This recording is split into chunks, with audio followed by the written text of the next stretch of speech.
अस्सलाम वालेकुम स्टूडेंट्स। आज जो हमारा टॉपिक है, क्योंकि हमने वेरिएंस और स्टैंडर्ड डेविएशन को पहले टॉपिक में हमने डिटेल से पढ़ लिया था। अब जो हमारा टॉपिक है वो है वेरिएंस फॉर फ्रीक्वेंसी डिस्ट्रीब्यूशन। इसमें हमारे पास एक ग्रुप डेटा होगा जिस पे हमने क्या करना है, फ्रीक्वेंसी डिस्ट्रीब्यूशन पे वेरिएंस का फार्मूला लगाना है और हमने इनकी वैल्यू क्या करनी है, फाइंड करनी है। इसमें हमने वेरिएंस का फार्मूला भी लगाना है, स्टैंडर्ड डेविएशन मालूम भी करनी है और कोफिशिएंट भी मालूम करना है, जिस तरह हमने पहले लेक्चर में किया था। अब हमारे पास वेरिएंस का फार्मूला है S square is equal to sigma F I over X I का square over E F I. मतलब ये हमारे पास क्या होती है, फ्रीक्वेंसी होती है, minus E F I X I over E F I whole का स्क्वायर। ठीक है, जिस तरह हमारे पास वेरिएंस का पहले फार्मूला होता था sigma X square over N minus sigma X over N whole का स्क्वायर, तो यहाँ हमारे पास उसकी जगह आ गया है एफ आई एक्स आई। मतलब एक्स की जगह अब फ्रीक्वेंसी भी आ गई है और उसके एक्स आई जो इसकी वेरिएंस की वैल्यू है उनका हमने स्क्वायर भी लेना है। तो इसलिए अब एक्स के साथ उसकी फ्रीक्वेंसी क्या हो जाएगी, मल्टीप्लाई हो जाएगी और एन की जगह हमारे पास वो जो फ्रीक्वेंसी है डिस्ट्रीब्यूशन वो आ जाएगी। इसके बाद हमारे पास फार्मूला है कोफिशिएंट का, वो है एस ओवर मतलब variance over S dot D मतलब standard deviation is equal to variance X का पॉजिटिव अंडर रूट। अब हम इन फार्मूलाज की मदद से हम इसकी वैल्यू क्या कर सकते हैं, मालूम कर सकते हैं। अब सबसे पहले क्योंकि जब हमारे पास वेरिएंस का जवाब आ जाएगा तो इससे हम कोफिशिएंट की वैल्यू मालूम कर सकते हैं। अब हमारे पास एक्स का एक डेटा है, मतलब एक ग्रुप डेटा है कि हमें कुछ वैल्यू दे दी गई हैं और फ्रीक्वेंसी भी हमें दे दी गई है। नेक्स्ट वैल्यू जो है हम इन दोनों की मदद से बना सकते हैं। अब जिस तरह हमें डेटे में एक्स की वैल्यू दे दी गई है, एक्स की वैल्यू है 67, 68, 70, 72 एंड 75। अब ये 5 वैल्यू जो हमारे पास हैं ये एक्स की हैं और हमें फ्रीक्वेंसी भी गिवन होगी, वो है 67 पर फ्रीक्वेंसी होगी 1, 68 पे फ्रीक्वेंसी होगी 1, 70 पे फ्रीक्वेंसी होगी 3, 72 पे फ्रीक्वेंसी होगी 5 और 75 पे फ्रीक्वेंसी होगी 2। मतलब हमें जो फ्रीक्वेंसी दी गई है वो क्या है, 11352। ठीक है, जब हम फ्रीक्वेंसी का सम करते हैं तो हमारे पास सिग्मा एफ जो आ जाता है वो कितना बन जाता है, 12। इसके बाद हमने x की वैल्यू का स्क्वायर लेना है, जिस तरह हमने वेरिएंस में लेते थे कि एक x का डेटा होता था उसका हम स्क्वायर लेते थे। अब हम x की वैल्यू का स्क्वायर लेंगे, मतलब 67 का स्क्वायर लेंगे तो वो आ जाएगा 4489। फिर हम 68 का स्क्वायर लेंगे तो वो हमारे पास आ जाएगा 4624। फिर हम 70 का स्क्वायर लेंगे तो वो हमारे पास बन जाएगा 4900। फिर हम इसी तरह लेंगे 72 का स्क्वायर तो वो भी हमारे पास बन जाना है 5184। फिर हमने इसी तरह 75 का भी स्क्वायर लेना है तो वो भी हमारे पास जो वैल्यू आनी है वो आनी है 5625। अब हमने लेना है एफ आई जो फ्रीक्वेंसी की वैल्यू है इसको मल्टीप्लाई कर देना है एक्स स्क्वायर की वैल्यू के साथ। अब जो फ्रीक्वेंसी 1 है हमारे पास वो 1 है, जब वो मल्टीप्लाई होगी 4489 के साथ, जब 1 मल्टीप्लाई करेंगे तो जवाब वही आ जाएगा, क्योंकि 1 जिस चीज़ के साथ भी मल्टीप्लाई करते हैं तो उसके जवाब में कोई तब्दीली नहीं आती, तो वो वही आ जाएगा 4489। इसके बाद 1 हम जब दोबारा, क्योंकि हमारे पास जो दूसरी फ्रीक्वेंसी है वो भी हमारे पास क्या है, 1 है, जब हम 1 दोबारा उसके साथ मल्टीप्लाई करेंगे तो तब भी जवाब वही आ जाएगा 4624।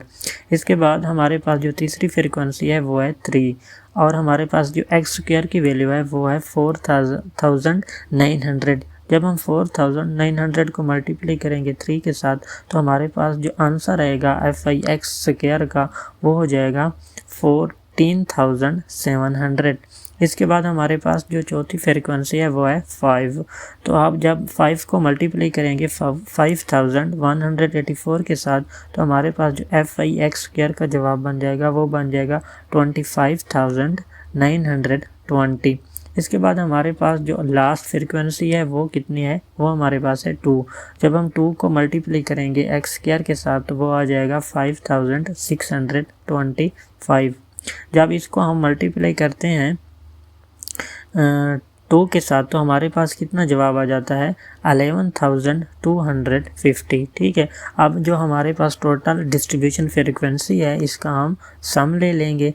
तो जब हम सारी वैल्यू का सम लेते हैं तो हमारे पास टोटल फ्रीक्वेंसी जो बनती है वो कितनी बनती है 60,983।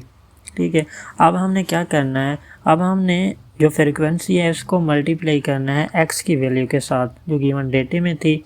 तो अब जो हमारे पास फ्रीक्वेंसी है और एक्स की वैल्यू है जो हमारा डेटा है, तो इसको हम आपस में मल्टीप्लाई करेंगे। जब 61 मल्टीप्लाई होगा 1 के साथ तो वो आ जाएगा 67। फिर 68 को जब हम 1 के साथ मल्टीप्लाई करते हैं तो तब भी जवाब हमारे पास क्या आ जाता है 68। क्योंकि मैंने आप लोगों को पहले बताया है कि 1 जब भी किसी चीज़ के साथ मल्टीप्लाई करते हैं या फिर हम 1 क्या करते हैं डिवाइड करते हैं तो जवाब में कोई भी तब्दीली नहीं होती, जवाब वही होता है।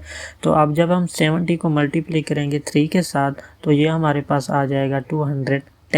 जब फिर हम इसी तरह 72 को मल्टीप्लाई करेंगे 5 के साथ, जब ये मल्टीप्लाई होगा तो हमारे पास आ जाएगा 360। और इसी तरह जब हम 75 को मल्टीप्लाई करेंगे 2 के साथ तो ये हमारे पास बन जाएगा 150। ठीक है, जब हम इनका सम निकालते हैं तो हमारे पास आ जाता है 855। तो अब हमने ऊपर वेरिएंस का एक फार्मूला देखा था जो फ्रीक्वेंसी डिस्ट्रीब्यूशन के लिए था, तो वो था square is equal to sigma F I X square over sigma F I minus sigma F I X I over sigma F I over whole का स्क्वायर। ठीक है, तो ये हमारे पास वेरिएंस फॉर फ्रीक्वेंसी डिस्ट्रीब्यूशन का फार्मूला है। तो हम अब वैल्यू पुट करेंगे क्योंकि हमारे पास एफ आई एक्स स्क्वायर की वैल्यू भी है और सिग्मा एफ आई की वैल्यू भी हमारे पास है। तो हमने कैलकुलेशन जब की थी एफ आई एक्स स्क्वायर की वैल्यू हमारे पास आई थी 60,983 और जो हमारे पास फ्रीक्वेंसी का सम था वो था 12। तो यहाँ हम लिख देंगे 60,983 डिवाइडेड बाय 12 माइनस जब हमने फिर एफ आई और एक्स आई को मल्टीप्लाई किया था तो उसका जब हमने सम निकाला था तो वो हमारे पास आया था 855 और जो फ्रीक्वेंसी है वो हमारे पास कितनी थी 12 और इसका क्या होता है होल का स्क्वायर। जब हम 60,983 पे डिवाइड करेंगे 12 को तो हमारे पास जो जवाब आ जाएगा वो है 581.9 और जब हम 855 पे डिवाइड करते हैं 12 को तो हमारे पास जवाब क्या आ जाता है 71.25 होल का स्क्वायर। अब हमारे पास ये वैल्यू आ चुकी है 581.9। जब हम 71.25 का स्क्वायर लेते हैं तो हमारे पास वो आ जाता है 576.5। अब हमने माइनस करना है 581.9 में से माइनस कर लेना है 5076। तो इसको जब करेंगे तो हमारे पास जो जवाब आएगा वो होगा 5.35। अब ये हमारे पास वेरिएंस फॉर फ्रीक्वेंसी डिस्ट्रीब्यूशन का जवाब आ चुका है।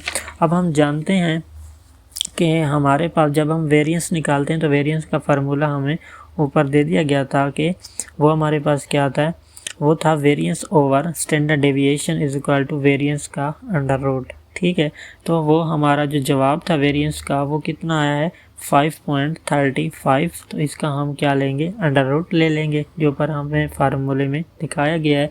जब हम 535 का अंडर रूट लेंगे तो हमारे पास जवाब आ जाएगा 2.31। ठीक है, ये हमारे पास जो था वेरिएंस ओवर स्टैंडर्ड डेविएशन का वेरिएंस का जवाब था। इसके बाद हमने मालूम करना है कोफिशिएंट।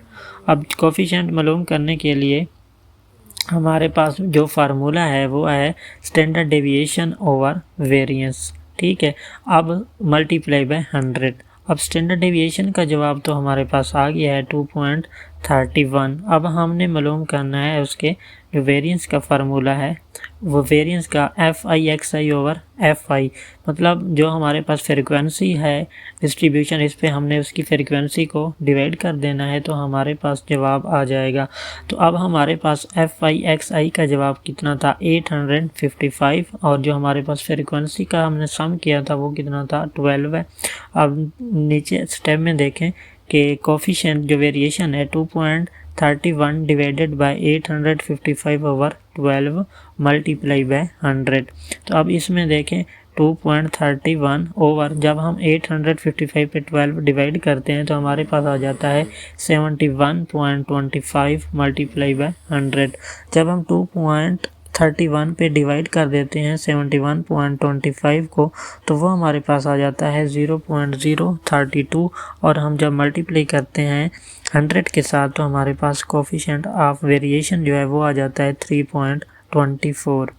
तो ये था हमारा variance for frequency distribution data question, जिसको हमने वेरिएंस, स्टैंडर्ड डेविएशन और कोफिशिएंट की मदद से सॉल्व किया है। अब हमें जो भी डेटा दे दिया जाएगा तो उसमें हमें बता दिया जाएगा कि आपने इसमें वेरिएंस मालूम करना है, स्टैंडर्ड डेविएशन मालूम करना है, या फिर कोफिशिएंट ऑफ वेरिएशन मालूम करना होगा, या फिर आपको ये तीनों चीज़ें इसमें मालूम करनी होंगी। इसमें आपको एक डेटा दे दिया जाएगा फ्रीक्वेंसी का, और फ्रीक्वेंसी भी आपको दे दी जाएगी, और कोई वैल्यू होगी, मतलब वो ग्रुप डेटे में भी हो सकती है और अनग्रुप डेटे में भी हो सकती है। तो आपने आगे उसका x² मालूम करना होता है और उसकी फ्रीक्वेंसी और जो x की वैल्यू है उनको आपस में मल्टीप्लाई करना होता है, और फ्रीक्वेंसी और x² की वैल्यू को भी मल्टीप्लाई करना होता है। वहाँ से वैल्यू निकालने के बाद आप लोगों के पास फार्मूलाज होंगे, वेरिएंस का भी होगा और स्टैंडर्ड डेविएशन का भी है और कोफिशिएंट का भी है। तो कोफिशिएंट को मालूम करने के लिए जो हमारे पास वेरिएंस फॉर फ्रीक्वेंसी डिस्ट्रीब्यूशन है उसके लिए स्टैंडर्ड डेविएशन का जवाब और दूसरा हमारे पास वेरिएंस का जवाब होना लाजमी है, क्योंकि ये दोनों जवाब होंगे तो तभी आप मालूम कर सकते हैं coefficient of variation for frequency distribution of variance. तो ये हमारा वेरिएंस का आज का टॉपिक था। नेक्स्ट टॉपिक में फिर हम इसकी जो प्रॉपर्टीज़ हैं वेरिएंस की और स्टैंडर्ड डेविएशन की तो हम वो भी देखेंगे और एग्जांपल के साथ इनको सॉल्व भी करेंगे। ओके स्टूडेंट, अल्लाह हाफिज़।